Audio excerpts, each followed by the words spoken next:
Hello,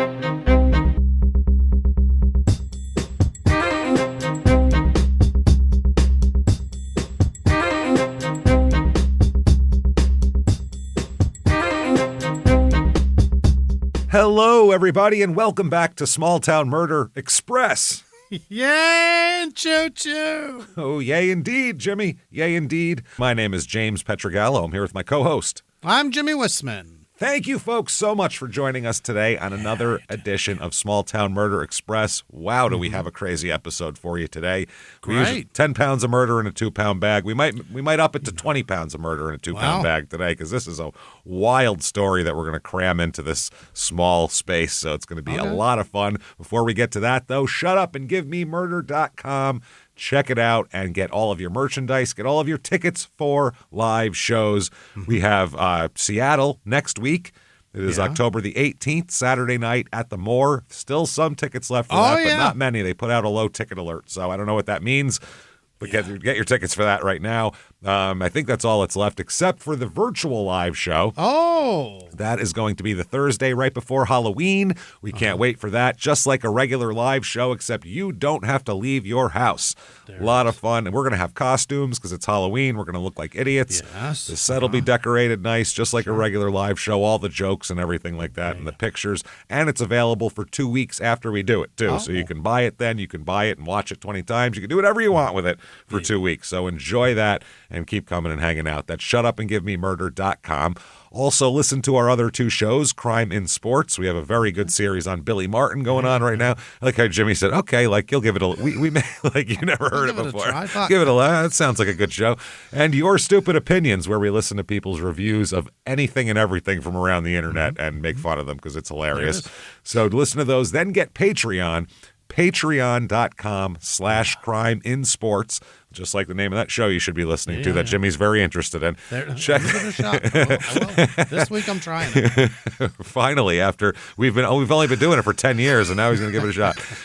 So definitely do that and get yourself Patreon. Anybody $5 a month or above, you're going to get hundreds of back episodes of bonus stuff you've never heard right away, just to listen to and binge at once. And then you can also get new ones every other week. Will get new ones every other week. Yeah. One Crime in Sports, one Small Town Murder. This week, what you're going to get for Crime in Sports, we're going to talk about those old Rock and Jock MTV specials and just make fun of tiny R&B singers trying to play against Gary Payton. It's just very funny. It's wild, yeah. It's hilarious. And then for Small Town Murder, we're going to talk about that documentary Unknown Number, where that woman harasses her daughter horribly. And we've had so many requests to do this. We had to do it. So she sucks. She sucks. In addition to that, you get all of our shows, Crime and Sports, Your Stupid Opinion, Small Town Murder, all ad-free with your Patreon subscription. And you get a shout-out at the end of the regular show as well. So oh my goodness, you can't beat it.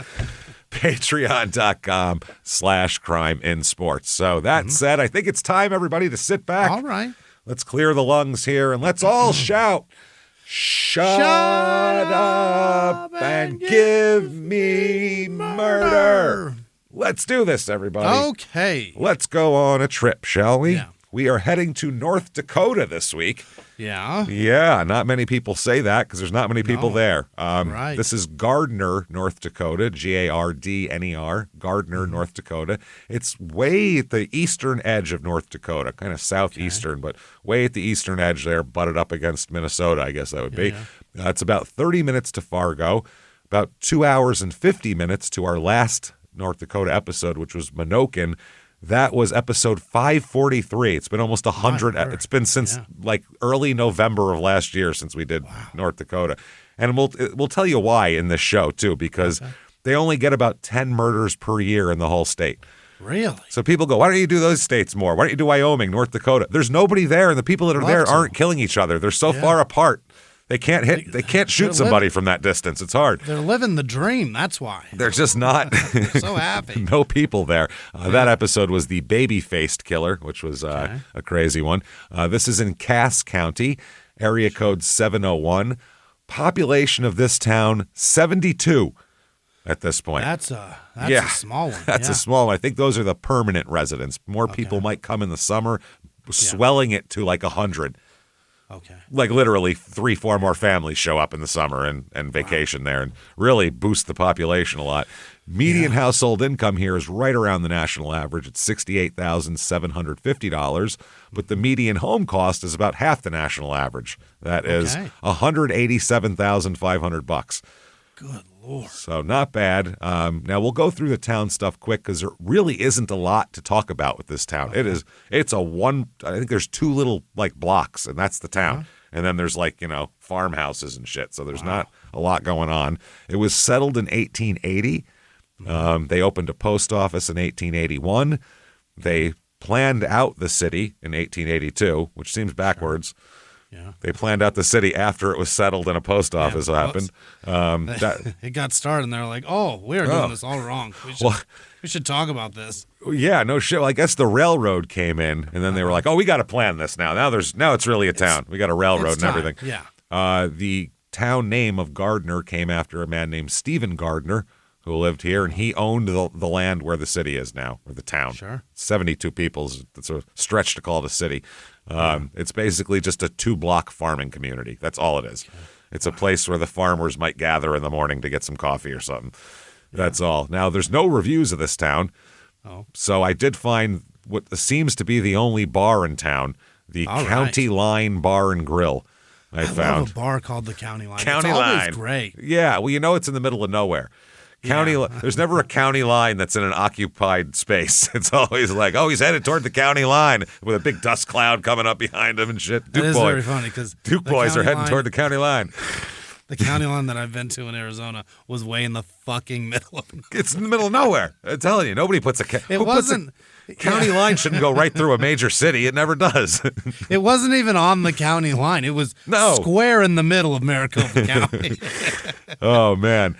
So we'll just read a couple from that. Here is 5 stars. Most friendly, down-to-earth people, real people that I've met in a long time. Honest, real peoples, actually, they say, in a chill and helpful mood. I will always swoop in when I'm in the area. Love you all. Thank you so much for the help with my... And then there's a truck emoji. I guess someone helped her with her truck. And then someone else said, quote, 1 star. I hear the food is good, but wasn't able to try it. Sat for 20 minutes and only half the table even got drink orders taken. We left and found out the rest of the group was told a half hour later that the grill was closed and they're not getting their food. Sorry about your order. Yeah. And then someone else, 1 star. The service sucked and you could not get any food. It took forever to get anything. I actually canceled mine after half hour. They hadn't even started it yet and left. Service sucked. Service sucked. And then somebody else just says, rude bartender, warm beer. Yeah, okay. It sounds like if they don't like you, you're not getting shit. You're not getting anything. They'll just ignore you, basically. Yeah. Things to do in this town, not a goddamn thing to do. Nothing. So I found out, what are the things to do, and it is stargazing. Fun. There's nothing here, so the sky is it's got to be awesome, beautiful, really. You can hunt for ghost town vibes at the old post office site. That's another thing you can do. Ghost town vibes, not hunt ghosts. This feels abandoned, right? Doesn't it feel abandoned? Cool. Feel alone? I feel alone. I feel like, no one's been here in a while, right? Yeah, this is pretty wild. And then it says, this is amazing. This is hilarious. Prairie people watching or impromptu farm chats. Knock on a door politely. Or just go knock on someone's door who lives in the middle of nowhere. They usually react right to that. Or spot locals at the Gardner Fire Hall during township meetings. Go spot the locals. Go spot them. There they are, everybody, looking through binoculars. Shh, don't spook them. Shh. Everybody quiet. We're local spotting. They're local spotting. Oh, there they are. Oh, I found the red-tailed local. Look at him. Ooh. I found the red mulleted local. Look at him. There he is. Ooh. I'm going to take a picture. Hopefully. No, don't let him move. Don't make any noise. North Dakotans are famously friendly. Expect tales of epic snowstorms. It's weirdly therapeutic. Okay, let's not say tell that. You about that time back in Remember 87. When it snowed? I mean, up to the middle of the door. Remember that? Above the knob. Remember when Aunt Judy had it up to her nipples? Oh, my God. Her nipples was hard for 6-8 months, boy. They were hard in August still. That was crazy. Let's talk about some murder. What do you say Yeah. here? Okay, this is a wild, absolutely insane. This probably could have been a regular episode if we really wanted it to be. So it's one of those. It's just got a lot to talk about. Let's start in August of 2001 here. Let's do it. August 2001. Now, there's a new couple in town in Gardner. Yeah. And whenever there's anybody new, everybody notices because there's only deal. 70 fucking people here. So think about that. Like in high school, the classrooms I was in, they were like 35 kids. So that would be 2 classrooms. So you would notice if 2 new kids came in. Oh, yeah. You notice that shit. So 2 people came in. It's a husband and wife, and they have a small child in tow, a 3-year-old, 4-year-old boy in tow. Now, these people introduced themselves around town as Timothy Wicks and Diana Wicks, his wife. Timothy and Diana. Now, Tim here is a big guy, over 6 feet tall, 6'2", 6'3", 350 pounds. I mean, a big, giant, fat guy. He's a big guy. That's a mass of a man. Big, jolly guy here. Now, a local bar owner, I don't know if it's the County Line Bar and Grill or not, but probably could be. A local bar owner named Elaine, she recalled when the couple moved to town. And, quote, I'll quote Elaine here, quote, "First thing she ordered is a martini, and I said, couldn't do it. I don't have vodka and ice. I can't possibly shake some shit up and put it in a glass." And she said Can't do it. She can't do it. And she said Diana, the wife who ordered this, was complaining that Gardner was like Petticoat Junction, and I can't even get a martini, and I can't even get a pizza delivered to my house, which that's my rule for won't live there. Can I get a half-decent pizza delivered? We've talked about this before privately. Yeah. It's like, if I can't get a half-decent pizza delivered, it's too far in the middle of nowhere. Yeah. I don't have to be in the middle of shit, but I got to get a pizza to my house. Yeah. And you have to know like we go out of town and go to, hotels and things like that. So we'll go into places, what bars to order what drinks in. Oh, for sure. Yeah. You don't order a martini unless it's a cocktail bar or like a nice hotel bar or something. Yeah. You order a martini there. Otherwise, you look around and you go, "Oh, it's a bottle of beer." That's what this place is. This is a bottle of beer joint. We were just in Madison. I went there. It was a nice hotel bar. Looked around, said bottle of beer joint, and I ordered a bottle of fucking beer. That's it. This kid does not want to make a martini. So I don't know if this kid is going to make a decent one. No, exactly that too. Yeah, you don't walk in and go, dirty Grey Goose martini, and there's like dust on the floor. They're not doing that. They had a extra dirty. No, not out of the dustpan. No. What are you doing? She's like, Have you ever made a martini before? We don't even have olives. So we got dirt. Dirty it up for you. Now, September of 2001, Tim Wicks applies for an accountant position at a Fargo company, which is less than a half hour away. Yeah. His boss, Jeff Paradon, his Jeff told me this. I don't have a Jeff. I wonder where he got one of those. His boss, Jeff Paradon, said he talked a good line. I even made the point. I said, "Are you as good as you say you are?" And he said, "No, I'm as good as I say I am." Huh? What that is the fuck? most mind-bending North Dakota. What's going on up there? Someone says something, you repeat it back to him, and they go, "He talked a good line." That's talking a terrible line. That's awful.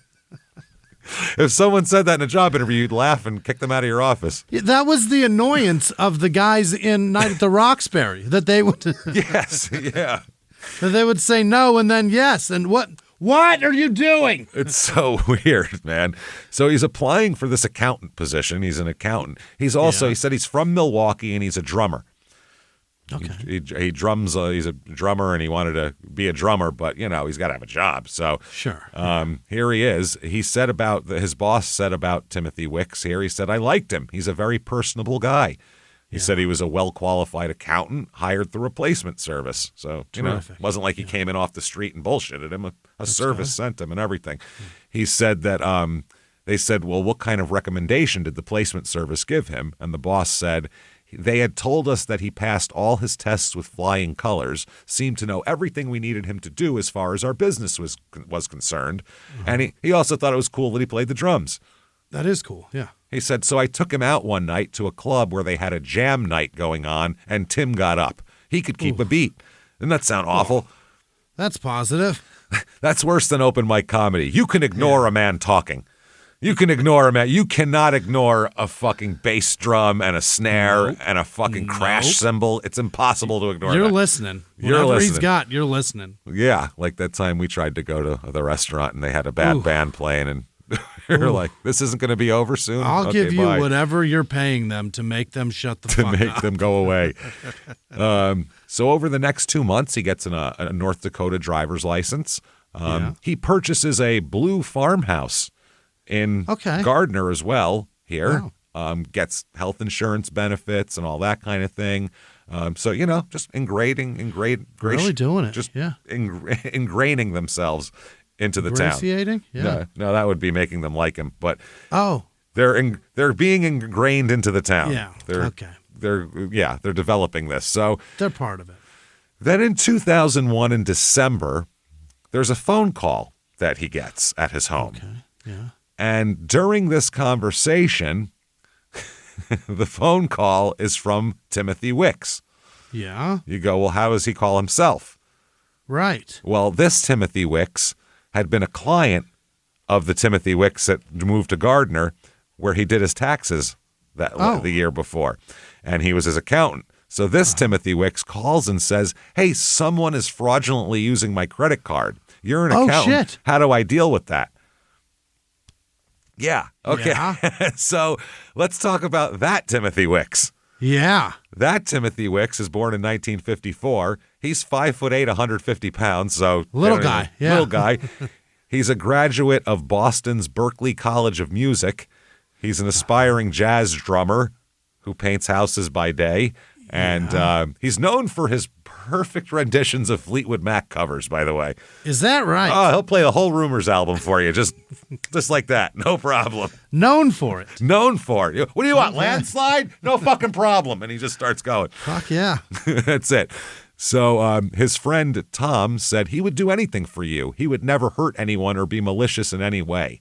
And his other friend said, I knew all that he ever really wanted to do in life was play music for a living.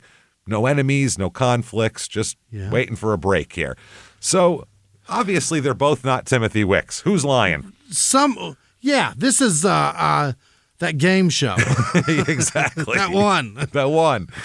So this guy, the one in North Dakota, the one who called saying someone's using my card, that's Timothy Wicks. That's the real Timothy Wicks. The guy calling? The guy calling. The guy in North Dakota just stole his identity, being his accountant, knew all of his information, stole his identity, and is using it in North Dakota for his own purposes. Why is he doing that? Well, let's find out who this guy is and why he's doing it. What the fuck? This is Dennis James Gade, Gaede. He's born in 1963. He's also a Milwaukee native, so they're both from the same area. He's the youngest of 5 siblings. Now, when he gets the phone call from Timothy, Diana, who actually is his wife, her name is Diana Fruge, though, Fruge, she said that's when Dennis panicked when the phone call came in. Yeah. One of those looks where the heart sinks to the floor, just kind of pale and and he started stuttering. Didn't expect this. Yeah, he's already caught.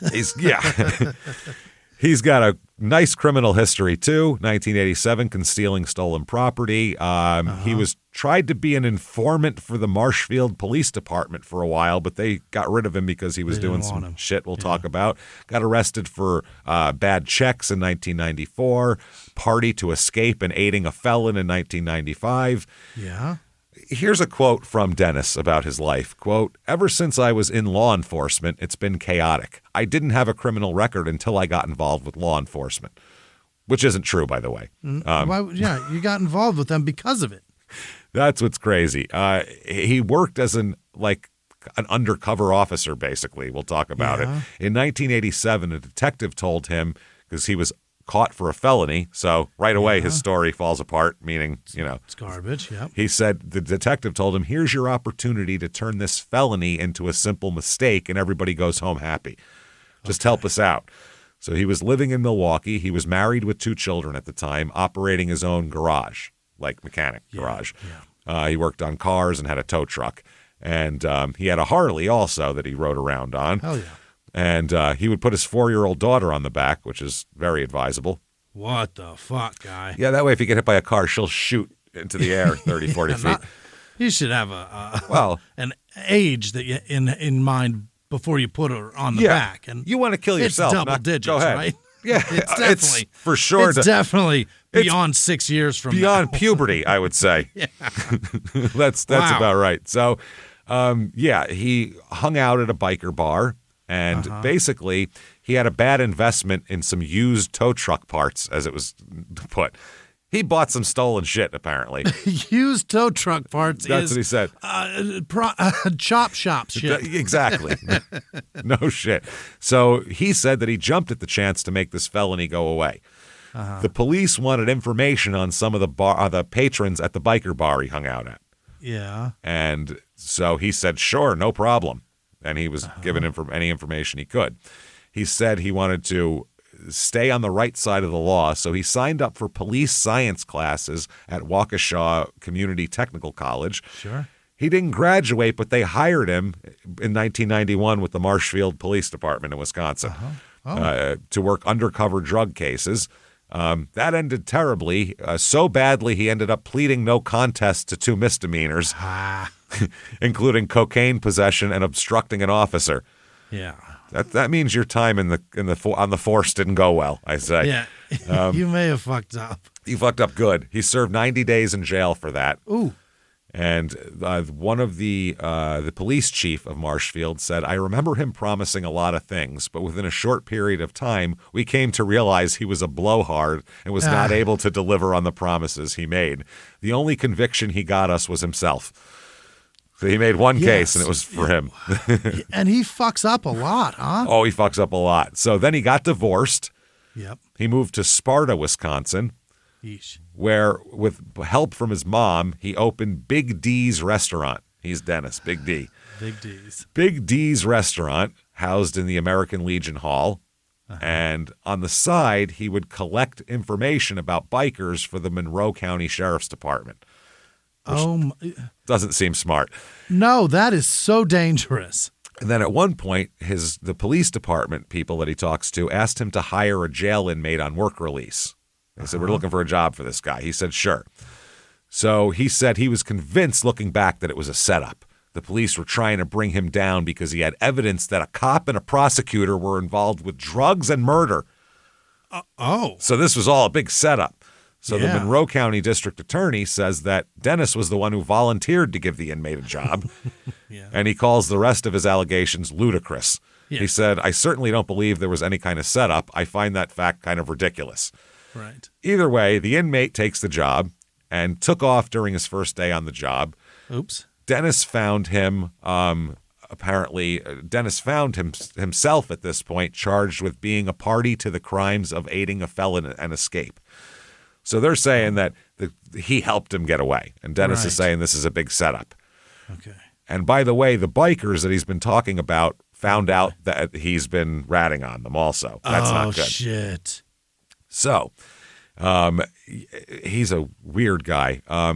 So for 2 years, he lived away from the bikers, he said. He's got away from everybody. He said, though, then in 1995, one of the biker gangs tracked him down. Oh, they found him. Yeah. A rural Wisconsin biker gang. They are so fucked up on beer and meth, they're not going to remember you next week, probably. Unless you stumbled in there and was like, hey, I'm that guy. Remember me? Yeah, I don't think they've got many trackers in their crew. Probably not. Yeah, not then. So he had to disappear, he said. And he said that he had to he had to not only leave, he needed to go by a different name and everything. Oh, assume a new identity. Yes, and that's not Timothy Wicks, by the way. That's later. This is his first. One. Yeah. Okay. He chose the identity of a Canadian boy who died at the age of 7 in 1981 named Luke Gagnon. Mm-hmm. So Dennis got a birth certificate and a Canadian equivalent of a Social Security card in Luke's name. Wow. So he called himself Luke, blended into the Winnipeg area, Just Jesus. acted like nothing happened. He started a band called Widow with a guitarist that he found. When you're hiding out, the best thing to do is get on a stage with lights on you. Lots of lights on the only person in the room. Be that guy. That's the guy to be. That everybody look at this. Nobody All will the assume seats are that pointed guy's that running. way. Yeah. No. So they even made a CD and everything. Wow. He got a job as an accountant and went back to school studying business administration. Fell in love again, had another son. Yep. Planned a wedding at a park and all this type of shit, and everything was great. But then he applied for a student loan to help pay for college tuition. Mm-hmm. The guy in the loan office typed his name into the computer, Luke Gagnon, and told him, quote, "You're dead. I can't do this. You are deceased. We can't lend money to a dead child, usually. That's right. not going to work. You're dead in 7, so this isn't going to happen." So Dennis said, "Huh? What are you talking about?" And he said, "I can't be dead. I'm standing here. What are you talking about? How could I be dead?" Yeah. And this guy seemed, he said, "It's probably a software glitch. It happens, I'm sure. Yeah. Somebody pressed the wrong button when they were killing somebody else off, and It happens. Get it fixed and come on back." That's all. But he got nervous, Dennis. He was like, "Oh, shit, they're on to me." Yeah. And he was right, because about 3 days later at 7 a.m., the police kicked in his door. Ooh. And they told him, "We know you're Dennis Gade, and you're in deep shit. You stole this kid's identity. You're also wanted in Monroe County, Wisconsin. There's a warrant out for helping someone escape." Probably why you're doing this. According to the warrant, Gade had called the jail and volunteered to give the inmate a job, as they talk about, as part of a sophisticated escape plan. Oh. And Dennis says it was a setup, obviously. So he says that the Canadian authorities didn't bother prosecuting him for the identity theft. They just wanted to kick him out. Yeah. So he crossed the border out of Canada and entered the United States in Pembina, North Dakota. And he said there was no cops waiting to arrest him. Oh. There was nothing. It's all free and clear. That's his version. Uh-huh. The CBC has a different version, the Canadian Broadcasting theirs? Company. Yeah. They said he tried to get refugee status in Canada. This is from, I'll read this article. An American who assumed the identity of a dead Manitoba boy for 3 years wants to stay in Canada.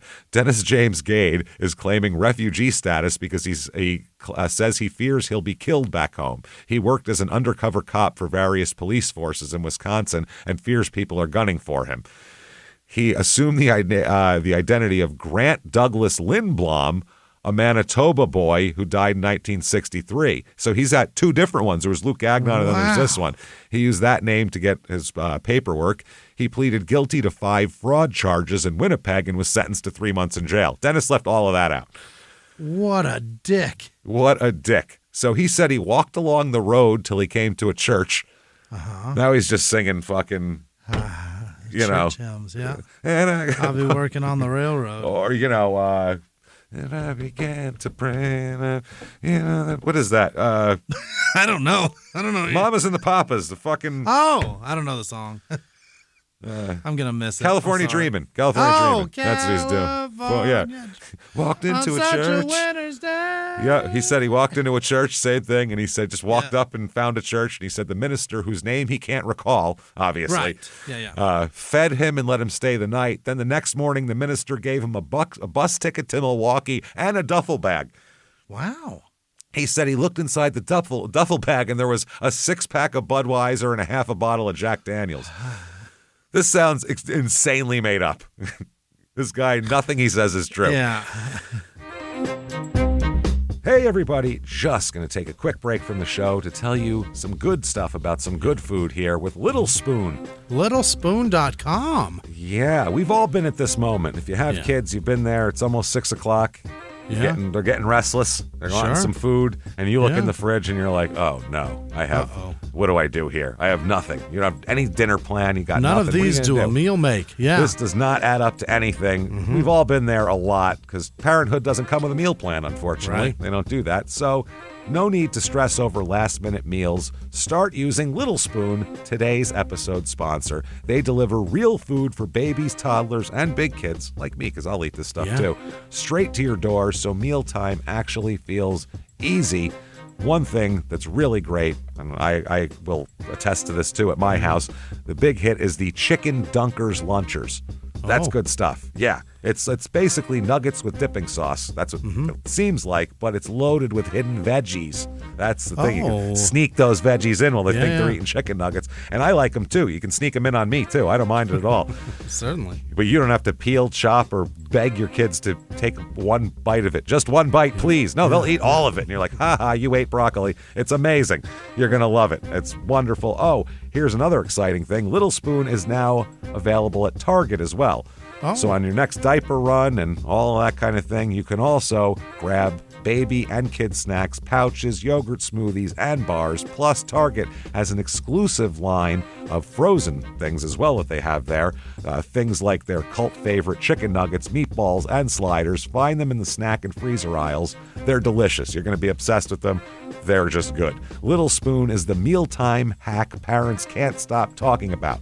Try their no prep, nutrient-packed meals and snacks for babies, toddlers, and big kids.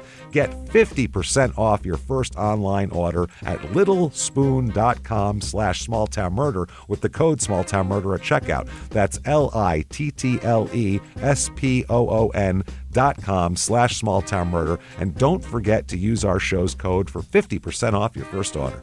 Now back to the show. So he said he decided, though, he really liked North Dakota, even though he was going back to Milwaukee. So he ends up back in Milwaukee. He got married in May 2001 to another woman. Really? Yeah, he turns it all over real fast. It's impressive, yeah. He married Diana Frug at Milwaukee County Courthouse. Her 3-year-old son, Joshua, always calls him Daddy Dennis, which just makes me think of Wild and Wonderful White. So Dennis is this. Dennis is this. So he marries her. Her story, she's had a run too. One of her ex-boyfriends was an abusive ex-convict. Another one just beat her fucking severely over the course of months. Where did they meet? In Milwaukee somewhere. Just on the road. Yeah, who knows? Another one beat her even though she got several restraining orders. He would track her down and beat her more. So she's a single mother, has 2 kids, has an older daughter, a teenage daughter from 2 different fathers, obviously. They met in early 2001. She was a beautician who managed the West Alice apartment building where she lived. Dennis was renting office space below the apartments. That's how they met. Yeah. Diana thought of him as a friendly guy who ran the accounting office, and that's it. She didn't picture himself, being with her or anything. He was overweight, wore glasses, was bald. Leave me alone. Not an attractive man. No, his head. Yeah. His head is huge. It's this big fat head. And then he put glasses on it? Oh, yeah. He put glasses on. He's got like stringy, balding blonde hair. It's not good, he's dude. hanging on to it. It's bad. Yeah, he's terrible looking. Jesus. So, she said he was sweet and enthusiastic and funny, though. And he started dropping by her place for a beer after work and, all that kind of thing. And he asked her out, and she said, I don't know. I can't leave my teenage daughter home alone. So he suggested bring Rachel along with us. That's the teenage daughter. And the 3 of them had a great time at the Red Lobster. That's just a hell of a night. What do you want from us? Yep. And the 3-year-old loved Daddy Dennis right away. And Daddy Dennis. Within 2 months, he proposed. He told her she could quit working and just stay home with the kids. And she was like, I don't have to be a single parent. I don't have to do all this. This sounds great. He's a charming guy. She said that his looks and his charm made up for his failings in the looks department. So they got married. Failings. They're married less than 3 months when he told her that he's been charged with 2 felonies back in 1995 that he's still wanted for. Yeah, it's been a while, but don't worry. Don't worry, they'll come. And he swore he's not guilty, though.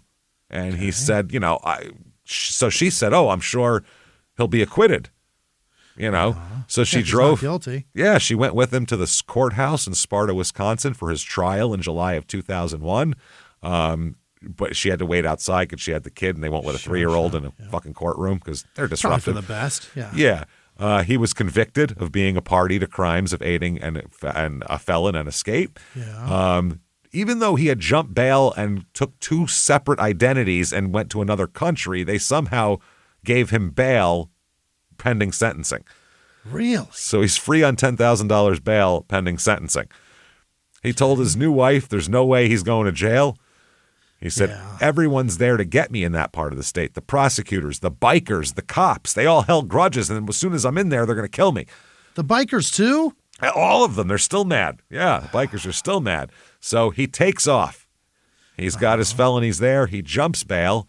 And Diana said she didn't argue because the young boy's father was giving her a ton of grief and she was sick of dealing with him. Yeah. She knew it would be illegal to violate their custody agreement and run away with the kid, but she told herself that the boy would be better off if she just took off with him. She's probably right. And she said she didn't want to leave. She didn't want to be a single parent again, she said. Right. That sucks. Yeah. And so she sent her teenage daughter with the kid's dad, and the three of them move out of town.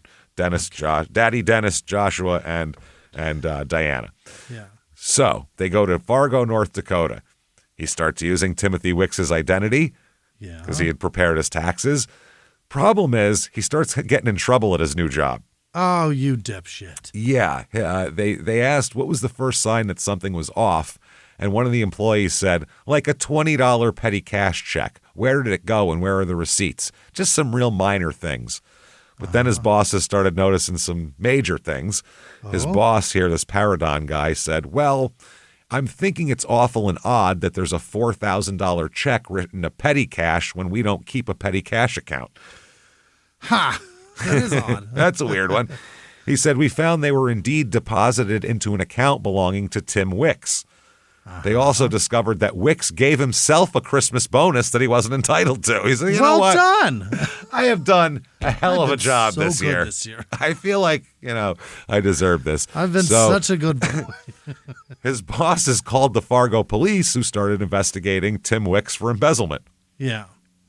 So they started asking him questions and shit like that. And anyway, so at one point, they tell him, I guess the police opened up the investigation and they talked to Dennis/Tim, and he said that I'm not doing anything. The founders of the business, Compressed Air, they are cheating on their taxes and they're trying to put it on me.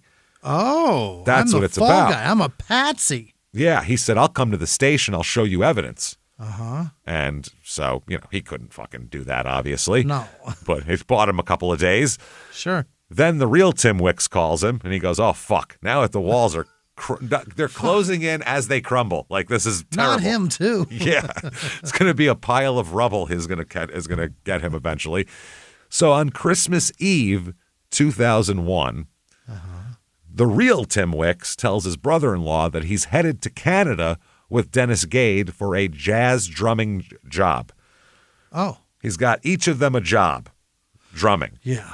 And they can make $800 a week playing drums in a bar, which seems like a lot of money for bar drumming. Why would you do anything else? Yeah, just do that. But he also says Dennis wanted it to be a big secret, so don't tell anybody. Don't tell anybody. Why would you? To Canada. Why? December 25th, 2001, Christmas Day. Yeah. Tim Wicks, the real one in Milwaukee, leaves a note with his landlord, and it just says Dennis and Tim Wicks, and leaves a phone number where he can be reached in, I guess, Fargo, and then saying I have a band gig in Canada, I have to leave, blah, blah, blah. Okay. If you need anything, this is where you can reach me. That's where I'll be, yeah. December 26th, friends watched Tim and Dennis load drums into Tim Wicks's car outside his apartment, and they head to Gardner to get ready for the trip. Okay. December 29th, Dennis calls his job, which he doesn't know that they're think he's embezzling yet, to ask to borrow a company pickup to haul a U-Haul trailer. And they said no. Not going to allow that. So then that evening, Tim Wicks's credit card is used to rent a backhoe in Gardner. Oh. December 30th, this is the Fleet Farm in Fargo. Here's purchases with Tim Wicks's credit card. Yeah. An axe. Yeah. Heavy gloves, burlap sacks, and large shears. And a backhoe. And he's already got the backhoe, and he rents a U-Haul truck with Timothy Wicks's credit card as well. Oh, boy. So his friends haven't heard from him when he was supposed to call. So they start calling the cops saying, we don't know where our friend is. The cops say, well, he's an adult who literally moved away from here. Yeah, he can do whatever he wants. Maybe he's ignoring you. Maybe he's done with you. What are we going to do here? Who knows? So they visited his apartment manager, and the apartment manager gave them the phone number. Well, if you're looking for him, this is the number he left behind. Yeah.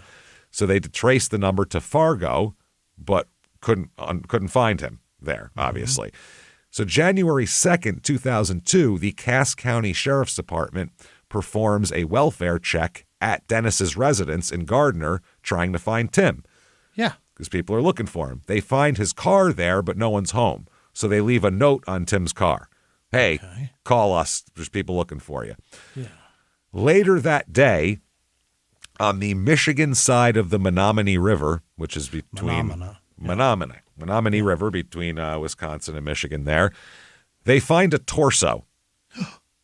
Someone finds a torso on the riverbank. Oh, no. Yeah, didn't quite get into the river. Just sitting there. No head, no hands, torso. Okay, so this is like, the Russian guy from The Wire killed this guy or something here. January 4th, 2002, a U-Haul is returned to the Fargo location by Dennis. The mileage on the U-Haul is 1,786 miles. Dang, this thing went running. That is a lot. Yeah. January 7th, Tim Wicks, Dennis though, really Dennis, reports for work for the last time in Fargo. Okay. The cops are still looking for Tim. So they get in touch with the Fargo Police Department, which claims they're investigating a Tim Wicks too. Oh, great. That's super weird. Yeah. Is this the same guy? So they were like, what? There's two Tim Wicks and you're looking for him and we're looking for... That's weird. So they said, well, the Tim we're after is a drummer, pretty decent drummer. And he goes, my guy too. Holy shit. We're both looking for Tim Wicks who drum. It's got to be the same guy. Yeah. Then after a minute, they go back and forth here and they go, wait a second, well, let's get descriptions here. Yeah. The one is 5'8", 150 pounds. And then they say, oh, my guy's 6'3", 350. And they go, okay, not the same guy. They couldn't be different more guys. Physically different. And he's balding, wears glasses. The other guy has hair. He's short, he's skinny. None of it makes sense. So they said they saw pictures then of both men, and they went, yeah, these are not. That's Dennis Different Gade, guys. and this is Tim Wicks. These are different.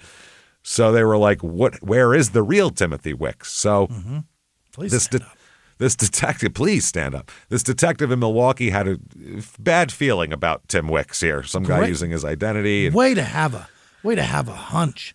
Then one of the cops says, hey, we got a bulletin a few days ago from the Michigan State Police. Like a lot of notices you get from neighboring states, and they just kind of go up on the board for a minute and then they're gone. It's been filed away in a binder.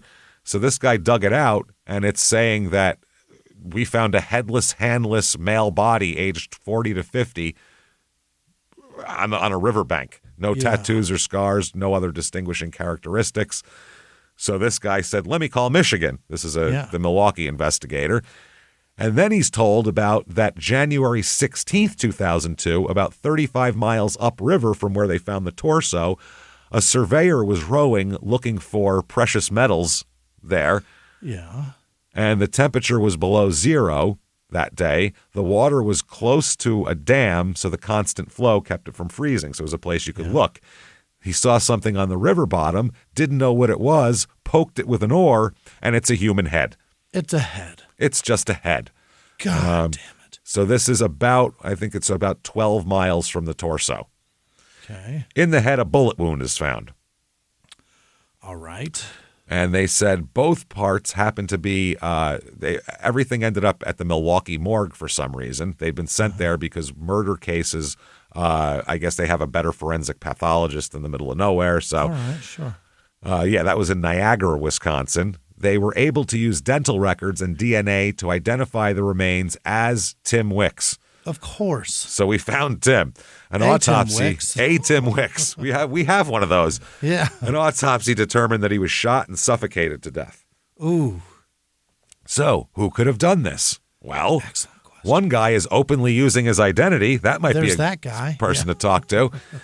So then on January 23rd, Dennis calls his old boss, Jeff Paradon. Yeah. And he said that basically they're looking for him for embezzling $9,000 from them. Over $9,000 he's running? He's running. So he calls his old boss and says, if there's anything that the guy could get out of the house that he has that would make up for what he's taken, you can take. You're welcome to it, basically. Go to my house, look around. If you can piece together $9,000 worth of shit, you're welcome to it. Take what you want, get out, and we'll call it even. So he calls the cops instead, this guy. Yeah. He's like, I'm calling the cops. The detective tells him, don't go near there. And he says, let me tell you something. The real Tim Wicks is dead. Keep that under your hat. But we know it. This we is don't bigger. Want him to know we know it. This is bigger than your $9,000, basically. Yeah. So then they search the Dennis's home, the blue farmhouse in Gardner. No one's there. They knew that. So they look all around. The driveway's empty. There's mail piling up.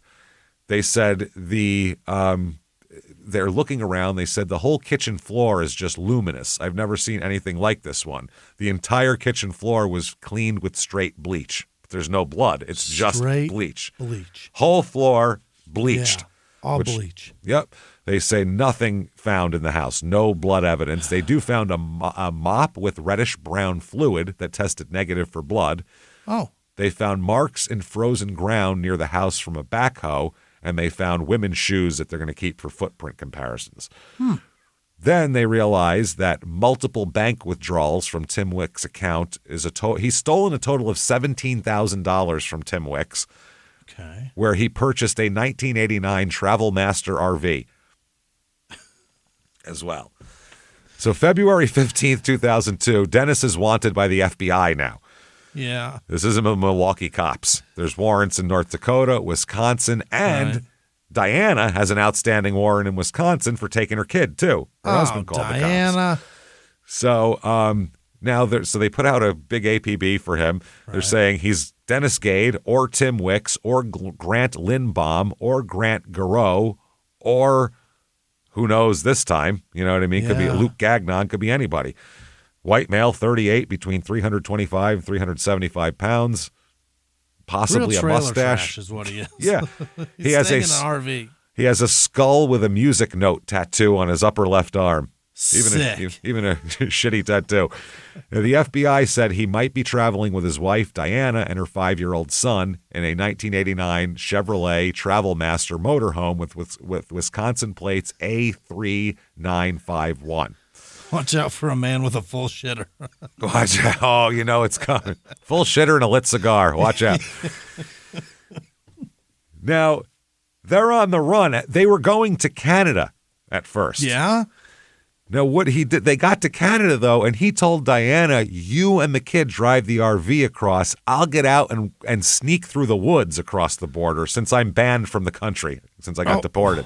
We'll meet up elsewhere. You just pick me up on the other side. And she said, we can't do that. That's crazy. So she said, I took Joshua from her father. I have warrants, too. If I try to take the kid across, they're going to look into that, and I'm going to get busted. So he said, okay, we're going to Mexico instead. They were like at the Canadian border. We're going to U-turn it. Turned it around.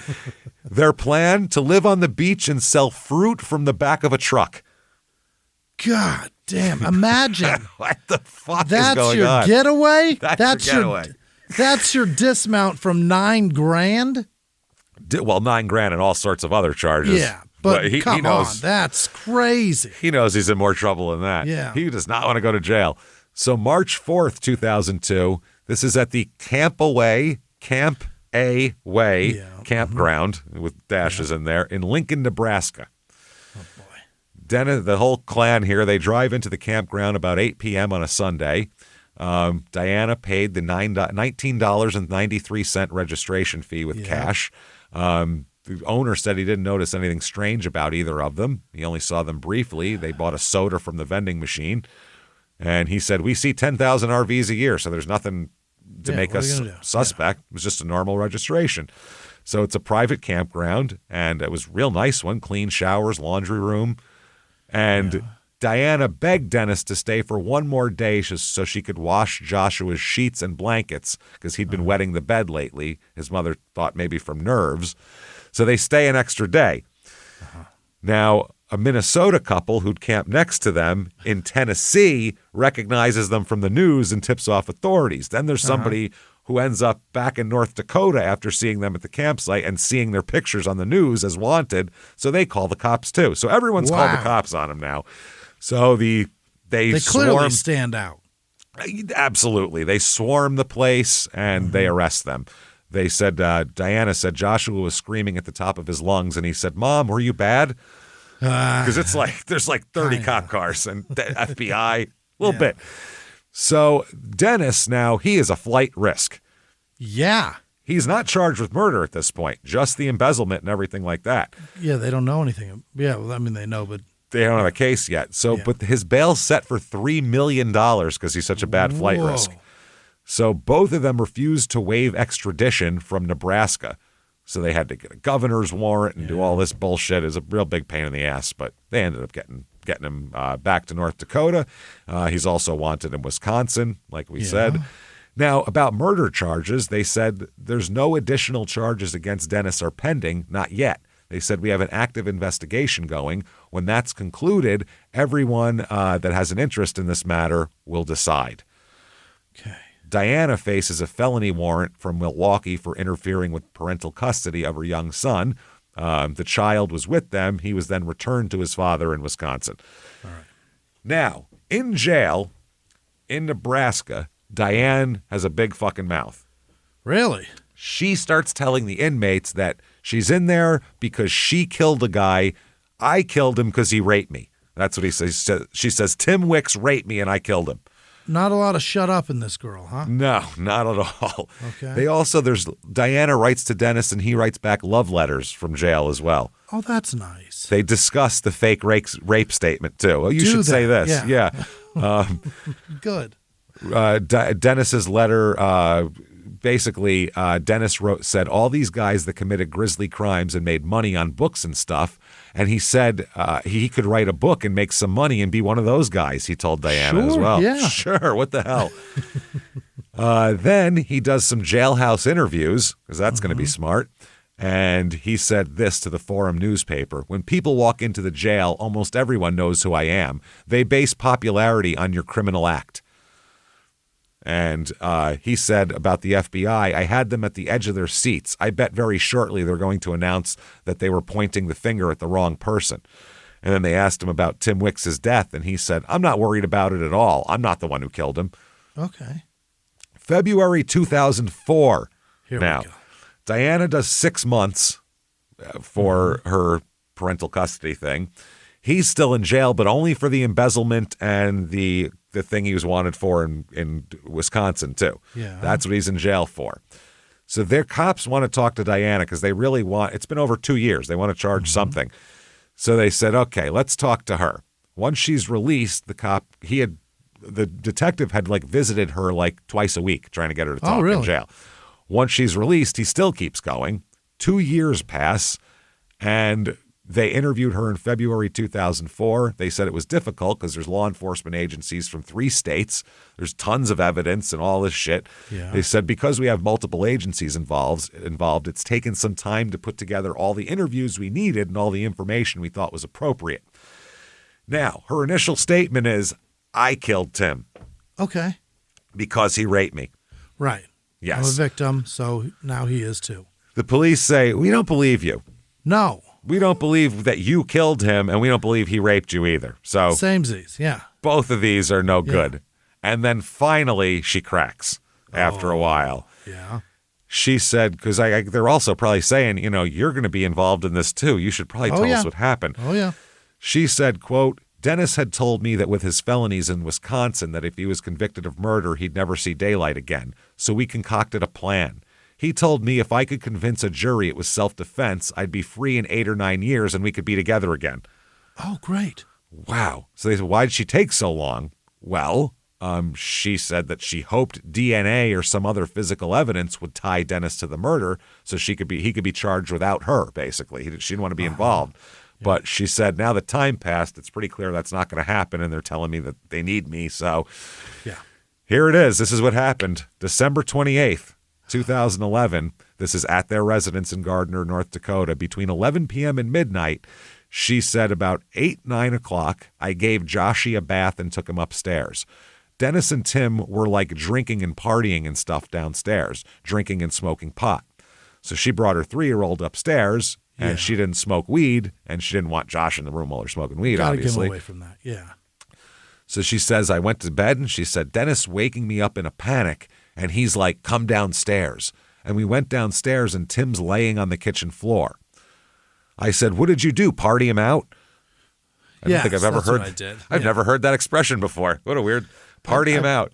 I drank him under the table. So he's actually under the table. There he is. See him? It's literal when they say that. I did it. He said, because I thought he passed out, and he said, no, I shot him. So she said she was confused because he was still breathing and she didn't see any blood. So how could he be shot? She said, well, he's still alive. That is when Dennis got a plastic bag. Oh, boy. And put it over his head until he stopped breathing. Oh, Jesus. So Diana said she went into the bathroom and threw up. Because she just told him to do that, basically. Yeah, she's like, he's still breathing. And he's like, thank you. Yeah, I'll deal with it. I'll fix it. Don't worry. I got it. She said her first instinct was to call the police, but how could she explain that she was married to one Tim Wicks, but there's another Tim Wicks dead on the kitchen floor? What a conundrum. What if they thought that she had been involved? What would happen to her son? What if Dennis doesn't want to leave witnesses and decides to kill her? Great. So she said, great questions, yeah. I'll go along with it. So she said when she left the bathroom, Dennis was wrapping the body in a tarp. She says she helped him drag it out to the barn, which had been converted into a 3-car garage. Joshua was sleeping the whole time. From that point on, she said she stayed drunk on beer, bourbon, whiskey, whatever she could get her hands on. She suggested that Dennis suggested you call the police and tell them that Tim tried to rape you, so you shot him. And she said, I'm not doing that. I don't have the wherewithal to put that performance on. It's a problem. So December 29th, the cover-up has to begin. Yeah. In the morning, that's when the body is dragged to the barn. That afternoon is when he calls his employer asking to borrow a pickup to haul a U-Haul. That evening, he rents a backhoe. Oh, boy. He tried to dig a grave beside the house, but the ground is frozen fucking solid because it's late December in North Dakota. So Diana said he planned to take him to his cottage in Michigan, and he said there was some kind of cement sewer type thing he could drop him into and nobody would ever find him. Whoa. Holy shit. So then December 30th is when he buys the axe, the gloves, the burlap sacks, and the shears. And everybody around there says, what do you need shears for in the middle of winter? There's no foliage. There's nothing green to cut. Not trimming your rose bushes back. Rents the U-Haul truck, loads the body into a wardrobe box. Yeah. December 31st, New Year's Eve. They leave Fargo with the body in the U-Haul. Diana and Josh still in there too. Yeah. New Year's Day, near Powers, Michigan, they drove, and Diana said they were going to the Upper Peninsula where he had a cabin. Diana said that's when he decided to dismember him, take his head in his hands so that dental records or fingerprints wouldn't identify the torso. He just got wild now. Wow. This is from I'm Going to Steal This Guy's Identity. Yeah. Diana said that she and Joshua sat in the front seat of the U-Haul with the radio blasting as Dennis dismembered the body in the back of the U-Haul. Ooh-wee. You see weird stains in the back of a U-Haul, assume it's a dismembered body. Probably was. She said she tried to forget the sounds of the banging and hacking. She said you could just hear bang, bang, bang, and it seemed like it was never going to stop. Yeah. When they reached the Menominee River, Dennis told Josh to wait in the car while they stepped out. They threw it over the bridge at the Menominee River. She said she helped him heave the body over the guardrail, but it landed on the riverbank and didn't go into the water. Dang it. She said Dennis is just too lazy to go down and push it in, so that's why they left it there. It stayed there because of that. He drove 1,000 miles, but was like, I don't want to walk all the way down there and push it. Wow. Holy fuck. They stopped at a gas station to wash up. She said she stood in front of the mirror and saw she had blood all over her clothes and all this. Yeah. And she said, what the fuck am I going to do with myself? She said she couldn't leave. She had no money, no car. She had a 3-year-old. Right. What are you going to do? So then they drove all the way back to Gardner after dumping the torso. He returns the U-Haul. She also said about the murder weapon on the trip to Milwaukee, Dennis disassembled the handgun used to kill Wicks and had her throw it into Lake Michigan. They never find that. That's gone. So they go back to Gardner. She and Josh go in the house while Dennis takes Tim's car with the head and hands and drives off. When he gets back, he told them that he drove to the UP border and thrown Wicks's head in the river and his hands in the woods somewhere. Mm-hmm. Then they take off again, driving Wicks's beloved Z24 black Cavalier that he has. Oh, loves it. Remember when that was a Cavalier? Yikes! Oof. So they stopped at the dealership where Tim had bought it, and Diana says, "I'm Tim's wife, and we can't afford the payments anymore. I'm leaving the car." And before they could get a manager or anything, she was already gone. There's the car. Yeah. There's the car sitting there. They went to a hotel on 27th Street when the Hales Corners police, where Tim had lived, called Dennis's cell phone number looking for Tim. Yeah. Dennis said, "I'm Dennis Johnson from Bismarck. I don't know what you're talking about. I don't know Dennis Gade, and I don't know Tim Wicks. I don't know anything." So that's her story. Wow. It's quite the tale. Now, she hasn't gotten immunity or anything else from the authorities, they said at this point. She said, quote, "I wanted to make sure that Dennis stayed behind bars so that my children are safe and that one day my children can say their mom did the right thing." It took a while. Yeah. So Dennis is in prison, sentenced to 4 years in prison for embezzlement at this point. Yeah, he has no idea what's what. Nope, he's serving a term for theft and fraud. He's set to be released August 1st, 2005. Right. And he's saying Diane lied about him to get on the authorities' good side to win back custody of her son. Yeah. He said, "I did not do this thing. Something happened and I'm not sure what, but I had nothing to do with it. And the truth will come out. The only reason I'm not charged with this is because I didn't do it." Yeah. That's it. So they have a time crunch because if they're going to charge him, they want to charge him before they release him from jail because he could disappear. Right. And be gone. He could be selling fruit from a truck in Mexico tomorrow. That's his goal. It's his dream. So in this time, by the way, he and Diana had got divorced. But the fact that they were married poses a big problem because she's willing to testify against him, but North Dakota law limits how much she's allowed to say. She can't testify about things he told her, only to what she saw, because it's privileged at that point, in her marriage, whatever. Okay. So they said there's limited prosecutorial experience in North Dakota, murder trials as well, because they only have about 10 murders a year. There's no practice.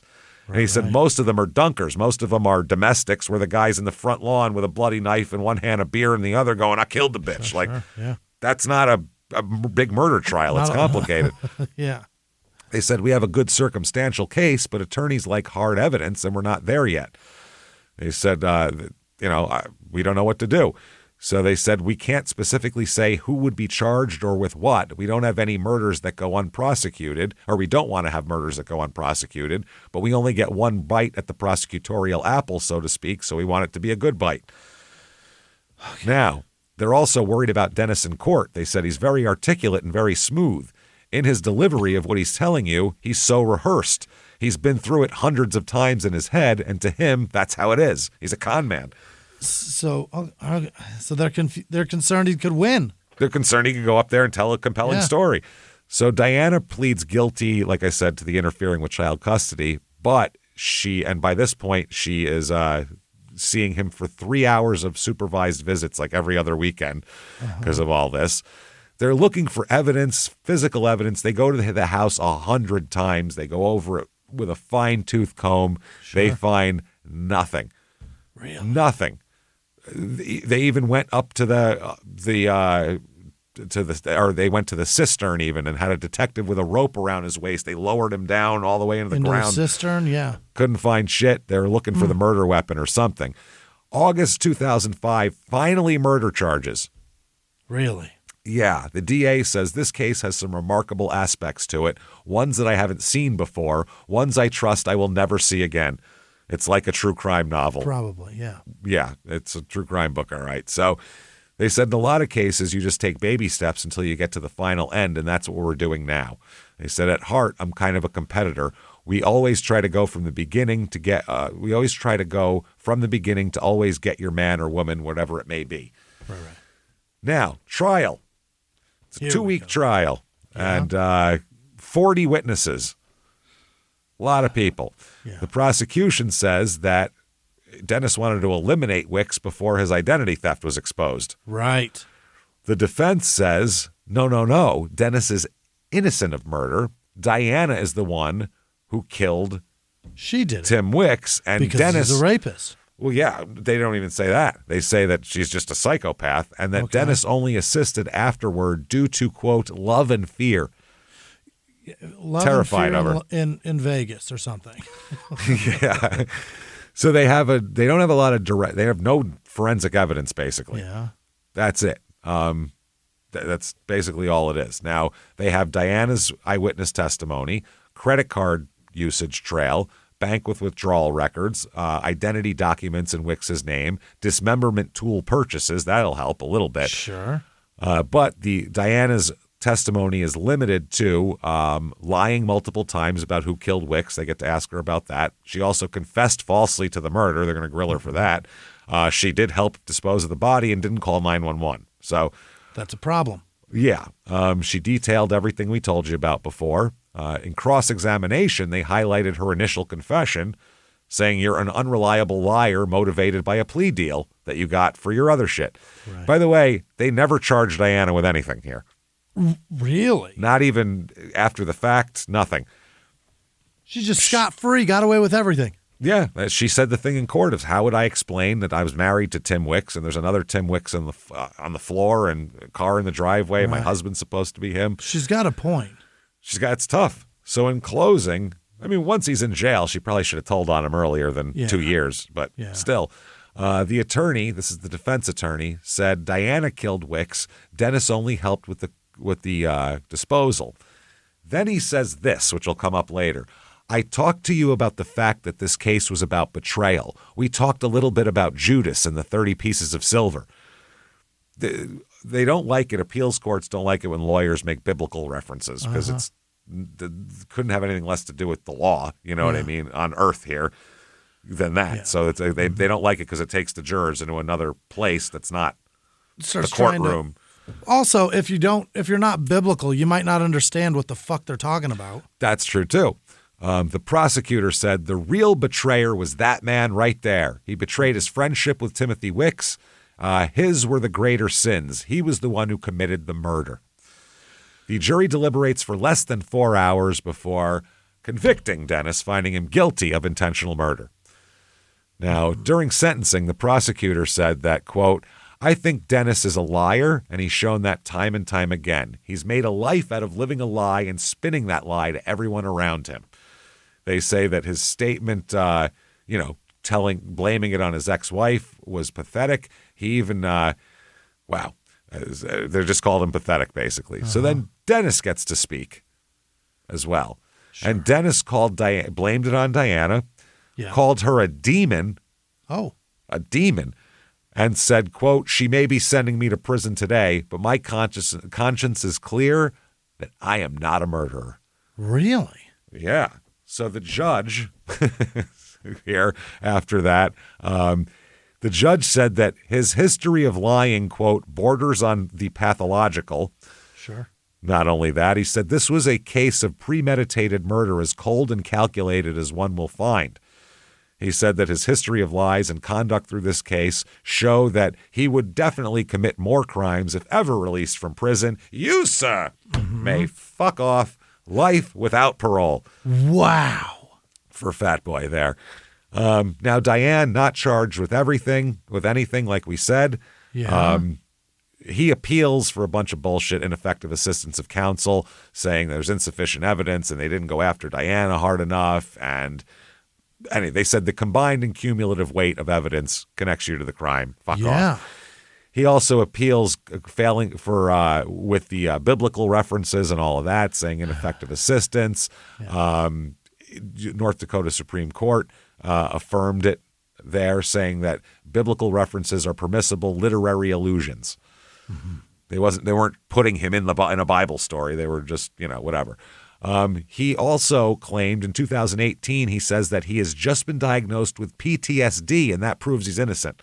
PTSD of what? Doesn't matter. Proved he's innocent. Okay. His argument is he could not have rationally or coherently committed a homicide during a panic attack. The court found that PTSD had no bearing on his crimes in relation to his competency.